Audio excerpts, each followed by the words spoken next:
Hello दोस्तों, दर्द भरी हिंदी कहानियाँ में आप सभी का बहुत बहुत स्वागत है। आगे बढ़ने से पहले यदि आपको यह कहानी पसंद आए तो प्लीज़ वीडियो को लाइक करें, शेयर करें और हमारे चैनल को सब्सक्राइब करना ना भूलें। तो चलिए बिना देर के भी कहानी की शुरुआत करते हैं। बड़ी जेठानी ने माथे का पसीना पोंछा और धम से आंगन में बिछी दरी पर बैठ गई। तभी दो नौकरों ने फॉर्म के दो गद्दे लाकर तख्त पर एक के ऊपर एक करके रख दिए। दलान में चवल पछोरती ननद काम छोड़कर गद्दों को देखने लगी। छोटी चाची और अम्मा जी भी आंगन की तरफ लपकी। बड़ी जेठानी ने गर्वीले स्वर में बताया, पूरे 2,500 के गद्दे हैं, चादर और तकिए मिलाकर पूरे 3,000 रुपये खर्च किए हैं। आसपास जुटी महिलाओं ने सहमति में सिर हिलाया। गद्दे वास्तव में सुंदर थे। बड़ी बुआ ने ताल मिलाया, अब ननद की शादी में भाभियां नहीं करेंगी तो कौन करेगा। ऐसे सुअवसर को खोने की मूर्खता भला मछली जेठानी कैसे करती। उसने तड़ से कहा, मैं तो पहले ही डाइनिंग टेबल का ऑर्डर दे चुकी हूँ। आजकल में बनकर आती होगी, पूरे 6,000 रुपये की है। घर में सबसे छोटी बेटी का ब्याह था। दूर पास के सभी रिश्तेदार सप्ताह भर पहले ही आ गए थे। आजकल शादी ब्याह में ही सब एक दूसरे से मिल पाते हैं। सभी रिश्तेदारों ने पहले ही अपने अपने उपहारों की सूची बता दी थी, ताकि दोहरे सामान खरीदने से बचा जा सके। शादी के घर में अक्सर रोज ही उपहारों की किस्म और उनके मूल्य पर चर्चा होती। ऐसे में वंदना का मुख उतर जाता और वह मन ही मन व्यथित होती। वंदना के तीनों जेठों का व्यापार था। उनकी बरेली शहर में साड़ियों और प्रतिष्ठित दुकानें थी। सभी अच्छा खा कमा रहे थे। उस घर में बस सुशांत ही नौकरी में था। वंदना के मायके में भी सब नौकरी वाले थे, इसलिए उसे सीमित वेतन में रहने का तरीका पता था। जब वह पति के साथ भोपाल रहने गई तो उसे कोई कष्ट न हुआ। छोटी ननद शेफाली का विवाह तय हुआ तो उसे बड़ी प्रसन्नता हुई, क्योंकि शेफाली के ससुराल उसी शहर में थे जहां उसके बड़े भाई नियुक्त थे। वंदना पुलकी थी कि भाई के घर जाने पर वह ननद से भी मिल लिया करेगी। वैसे भी शेफाली से उसे बड़ा स्नेह था। जब वह ब्याह कर आई थी तो शेफाली ने उसे सगी बहन सा अपनत्व दिया था। परिवार के तौर तरीकों से परिचित कराया और कदम कदम पर साथ दिया। शादी तय होने की खबर पाते वह हर महीने 500 रुपये घर खर्च से अलग निकाल कर रखने लगी। छोटी ननद के विवाह में कम से कम 10,000 रुपये तो देने ही चाहिए, और अधिक हो सका तो वह भी करेगी। वेतनभोगी परिवार किसी एक माह में ही 10,000 रुपये अलग से व्यय कर नहीं सकता। बड़ी सूझबूझ के साथ वंदना हर महीने 500 रुपये एक डब्बे में निकाल कर रखने लगी। एक दो महीने तो सुशांत को कुछ पता न चला। फिर जानने पर उसने लापरवाही से कहा, वंदना तुम व्यर्थ ही परेशान हो रही हो। मेरे सभी भाई जानते हैं कि मेरा सीमित वेतन है। अम्मा और बाबूजी के पास भी काफ़ी पैसा है। विवाह अच्छी तरह निबट जाएगा। वंदना ने तुनक कर कहा, मैं कब कह रही हूँ कि हमारे 5-10 हजार रुपये देने से शेफाली की डोली उठेगी। परंतु मैं उसकी भाभी हूँ, मुझे भी तो कुछ न कुछ उपहार देना चाहिए। जैसा तुम ठीक समझो, कहकर सुशांत तटस्थ हो गए। वंदना को पति पर क्रोध भी आया कि कैसे लापरवाह हैं। बहन की शादी है और इन्हें कोई फिक्र ही नहीं। इनका क्या, देखना तो सब कुछ मुझे ही है। ये जो उपहार देंगे उससे मेरा भी तो मान बढ़ेगा, और अगर उपहार नहीं दिया तो मैं भी अपमानित हो जाऊंगी। वंदना ने मन ही मन विचार किया और अपनी जमा पूंजी को गिन गिन कर खुश रहने लगी। जैसा सोचा था वैसे ही हुआ। शेफाली के विवाह के एक माह पहले ही उसके पास 10,000 रुपये जमा हो गए। उसका मन संतोष से भर उठा। उसने सहर्ष से सुशांत को अपनी बचत राशि दिखाई। दोनों बड़ी देर तक विवाह की योजना की कल्पना में खोए रहे। विवाह में जाने से पहले बच्चे के कपड़ों का भी प्रबंध करना था। वंदना पति के ऑफिस जाते नन्हे मोनू के झालरदार झबले सिलने बैठ जाती। इधर कई दिनों से मोनू दूध पीते उल्टी कर देता। पहले तो वंदना ने सोचा कि मौसम बदलने से बच्चा परेशान है, परंतु जब 3-4 दिन तक बुखार नहीं उतरा तो वह घबराकर बच्चे को डॉक्टर के पास ले गई। 2 दिन दवा देने पर भी जब बुखार नहीं उतरा तो डॉक्टर ने खून पेशाब की जांच कराने को कहा। जांच की रिपोर्ट आते ही सबके होश उड़ गए। बच्चा पीलिया से बुरी तरह पीड़ित था। बच्चे को तुरंत नर्सिंग होम में भर्ती करना पड़ा। 15 दिन में बच्चा तो ठीक होकर घर आ गया, परंतु तब तक साल भर में यत्न से बचाए 10,000 रुपये खत्म हो चुके थे। बच्चे के ठीक होने का संतोष एक तरफ था तो दूसरी ओर अगले महीने छोटी ननद के विवाह का आयोजन सामने खड़ा था। वंदना चिंता से पीली पड़ गई। एक दिन तो वह सुशांत के सामने फूट फूट कर रोने लगी। सुशांत ने उसे धीरज बंधाते हुए कहा, अपने परिवार को मैं जानता हूँ। अब बच्चा बीमार हो गया तो उसका इलाज तो करवाना ही था। पैसे इलाज में खर्च हो गए तो क्या हुआ? आज हमारे पास पैसा नहीं है तो शादी में नहीं देंगे, कल पैसा आने पर दे देंगे। वंदना ने माथा ठोक लिया। लेकिन शादी तो फिर नहीं होगी।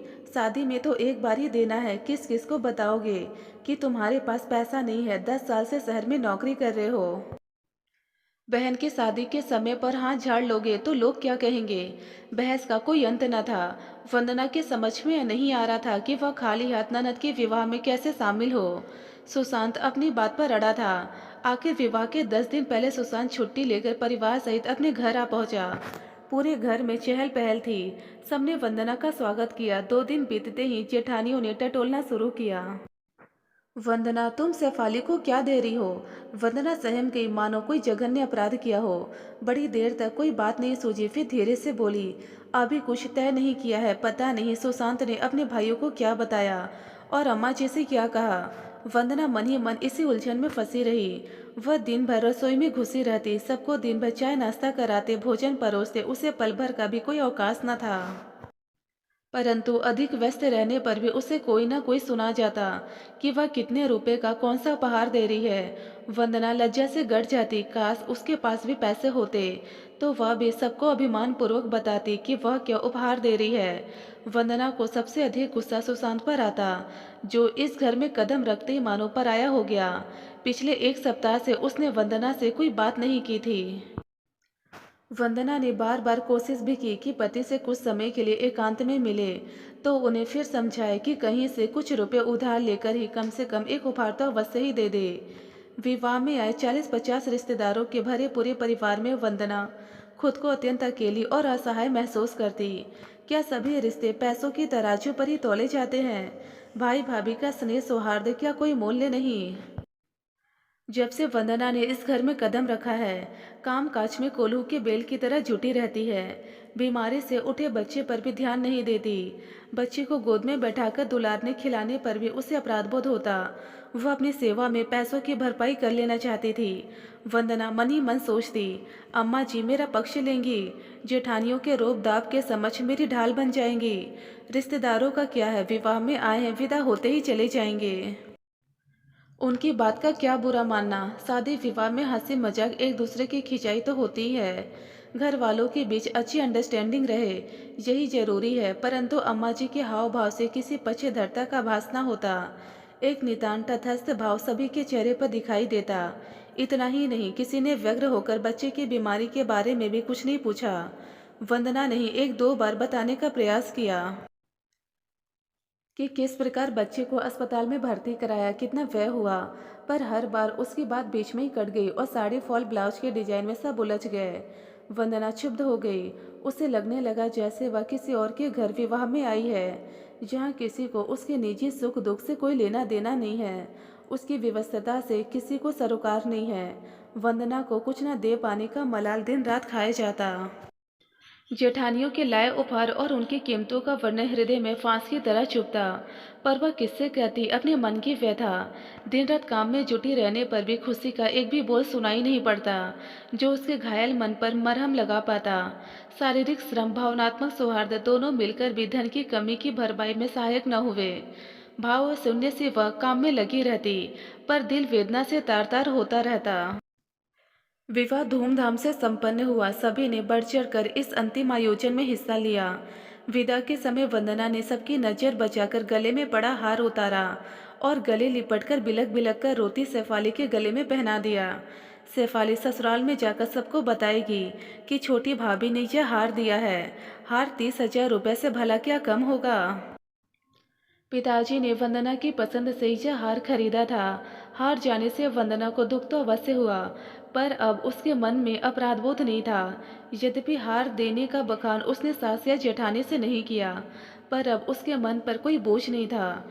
शेफाली मायके आने पर सबको स्वयं ही बताएगी, तब सभी उसका गुणगान करेंगे। वंदना के मुख पर छाए चिंता के बादल छट गए और संतोष का उजाला दमकने लगा। सफाली की विदाई के बाद से सब रिश्तेदार अपने अपने घर लौटने लगे थे। 2 दिन रुका सुशांत भी वंदना को लेकर भोपाल लौट आए। कई बार वंदना ने सुशांत को हार देने की बात बतानी चाहिए, पर हर बार वह यह सोचकर खामोश हो जाती कि उपहार देकर ढिंढोरा पीटने से क्या लाभ। जब अपनी मर्जी से दिया है, अपनी चीज दी है, तो उसका बखान करके पति को क्यों लज्जित करना। परंतु स्त्री सुलभ स्वभाव के अनुसार वंदना चाहती थी कि कम से कम पति तो उसकी उदारता जाने। एक त्योहार पर वंदना ने गहने पहने, पर उसका गला सोना रहा। सुशांत ने उसकी सज धज की प्रशंसा तो की, पर सोने गले की ओर उसकी नजर न गई। वंदना मन ही मन छटपटाती। एक बार भी पति पूछे कि हार क्यों नहीं पहना, तो वह झट बता दे कि उसने पति का मान किस प्रकार रखा। लेकिन सुशांत ने कभी हार का जिक्र नहीं छेड़ा। एक शाम सुशांत अपने मित्र विनीत के साथ बैठे चाय पी रहे थे। विनीत उनके ऑफिस में लेखा विभाग में थे। विनीत ने कहा, अगले महीने तुम्हारे जीपीएफ के लोन की अंतिम किस्त कट जाएगी। सुशांत ने लंबी सांस ली। हाँ भाई, 5 साल हो गए, पूरे 20,000 रुपये लिए थे। संयोग से बगल के कमरे में सफाई करती वंदना ने पूरी बात सुन ली। वह असमंजस में थी। सोचा कि सुशांत ने जीपीएफ से तो कभी लोन लिया ही नहीं था। लोन लिया होता तो मुझको अवश्य पता होता, फिर 20,000 रुपये कम नहीं होते। सुशांत में तो कोई गलत आदतें भी नहीं है।